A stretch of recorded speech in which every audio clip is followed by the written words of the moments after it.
Hello everyone. इस video में हम कवर करेंगे हिस्ट्री का टॉपिक और क्वेश्चन वाइज कवर करेंगे, जिससे हमारे क्वेश्चन की प्रैक्टिस भी हो जाएगी और हिस्ट्री का काफ़ी ज़्यादा टॉपिक भी कवर हो जाएगा। तो स्टार्ट करते हैं वीडियो। पहला क्वेश्चन है, दिल्ली के प्रथम सुल्तान कौन थे जिन्होंने दक्षिण भारत को पराजित करने का प्रयास किया? तो साउथ इंडिया को सर्वप्रथम दिल्ली के सुल्तान जिन्होंने पराजित करने का प्रयास किया वे थे अलाउद्दीन खिलजी। अलाउद्दीन खिलजी जिन्होंने कि 1296 से 1316 तक राज किया था। तो ये सर्वप्रथम थे। इनसे पहले कभी किसी भी दिल्ली के सुल्तान ने दक्षिण भारत की तरफ जाने का नहीं सोचा था, दक्षिण भारत की तरफ कूच करने का नहीं सोचा था। अगला क्वेश्चन देखते हैं।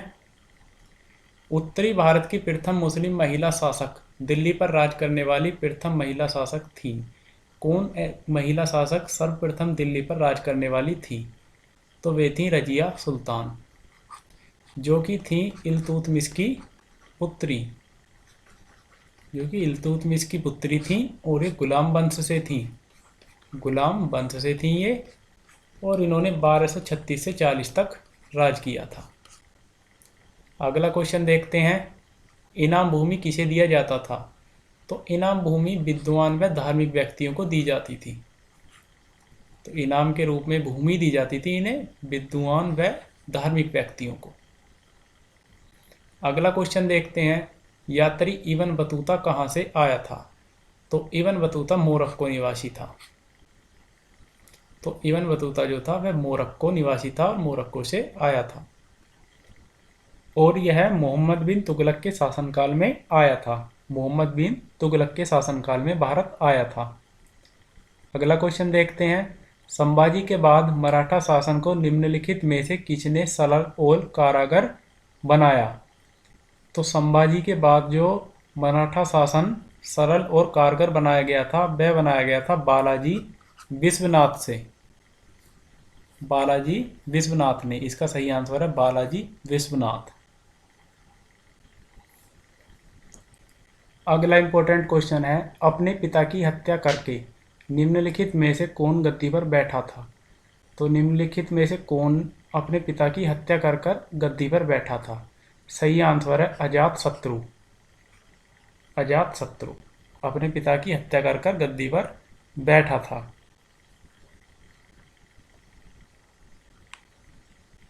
और इसका जो नाम, इसका दूसरा नाम कहा जाता है अजातशत्रु का कुनिक। अजातशत्रु कुनिक नाम से भी प्रसिद्ध है। इसलिए अपने पिता को कारागार में डाल दिया था और इसके पिता ने विष खाकर अपनी जान दे दी थी। ये जैन मत के अनुसार है, जैन मत ऐसा मानते हैं। अगले क्वेश्चन की तरफ बढ़ते हैं। अवंती का राजा कौन था? तो इन सभी में से अवंती का राजा था चंड प्रद्योत। अजातशत्रु, अवंतीपुत्र बिंबिसार, इनका अवंती से कोई लेना देना नहीं था। तो सही ऑप्शन है अपना डी। अगला क्वेश्चन देखते हैं। बुद्ध का जन्म किस वंश में हुआ था? तो बुद्ध का जन्म शाक्य वंश में हुआ था और बुद्ध का जन्म 563 ईसा पूर्व हुआ था। 563।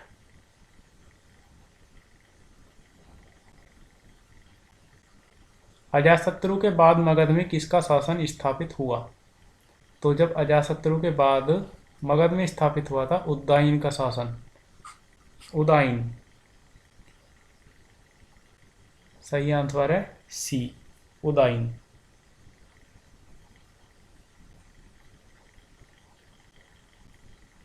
अगला क्वेश्चन है, औद्योगिक क्रांति निम्न में से किस देश में सर्वप्रथम प्रारंभ हुई थी?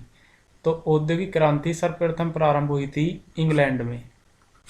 इंग्लैंड में औद्योगिक क्रांति सर्वप्रथम प्रारंभ हुई थी। अगला क्वेश्चन है, औद्योगिक क्रांति के फलस्वरूप समाज में कौन सा वर्ग उत्पन्न हुआ? तो औद्योगिक क्रांति जब आ गई थी तो उसके फलस्वरूप उसके बाद समाज में जो नया वर्ग उत्पन्न हुआ वह हुआ था पूंजीपति वर्ग, जो कि उद्योग चलाया करते थे, उन्हें पूंजीपति कहा जाता था। तो एक तरह से एक लेयर, एक अलग वो बन गई थी समाज में, जिसे पूंजीपति वर्ग कहा जाने लगा। अगले क्वेश्चन की तरफ बढ़ते हैं। किस आविष्कार ने कपास उद्योग को बढ़ावा देने में मदद की? तो कपास के उद्योग में सबसे ज़्यादा मदद की थी फ्लाइंग शटल के आविष्कार ने। फ्लाइंग शटल के आविष्कार से फ्लाइंग शटल के द्वारा बहुत ज़्यादा मतलब एक आदमी बहुत ज़्यादा कार्य फिर करने लगा था कपास के उद्योग में। इसे बहुत बढ़ावा मिला फ्लाइंग शटल से, जिसका इसका आविष्कार भी इंग्लैंड में ही हुआ था। इंग्लैंड में ही फ्लाइंग शटल का आविष्कार भी हुआ था।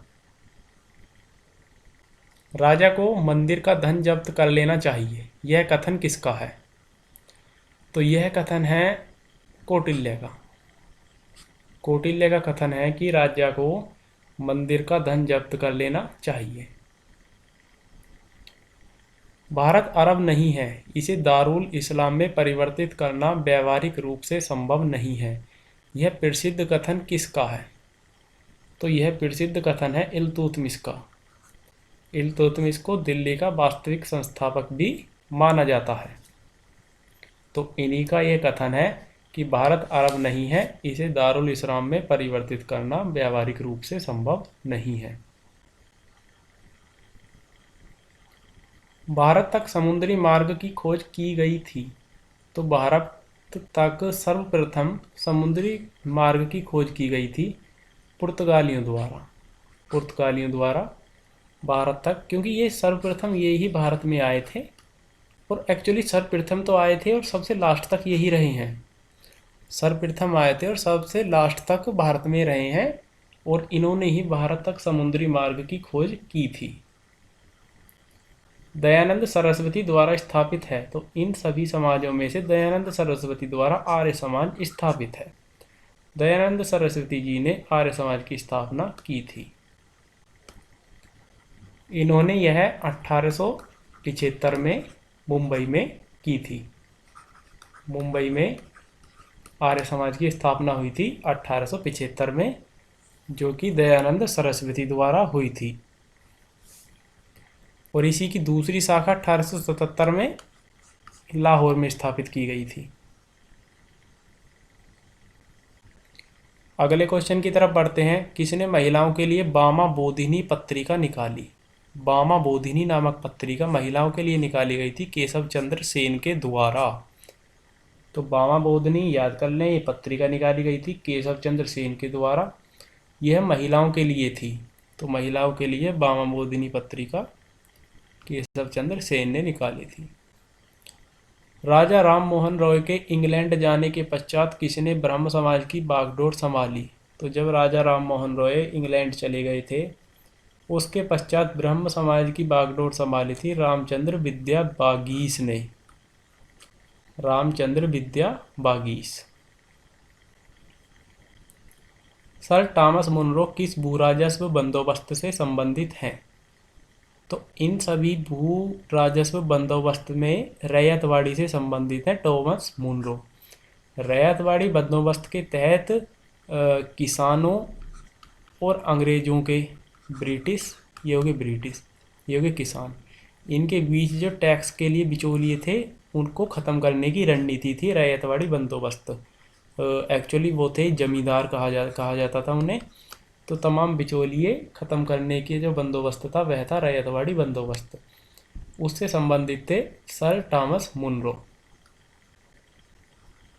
राजा राम मोहन रॉय का डेविड हेयर निम्नलिखित में से स्थापना से जुड़े हुए थे। निम्नलिखित की राजा राम मोहन रॉय और डेविड हेयर, ये दोनों किस स्थापना से जुड़े हुए थे? तो ये जुड़े हुए थे हिंदू कॉलेज की स्थापना से। इन दोनों ने हिंदू कॉलेज की स्थापना की, राजा राम मोहन रॉय और डेविड हेयर दोनों ने।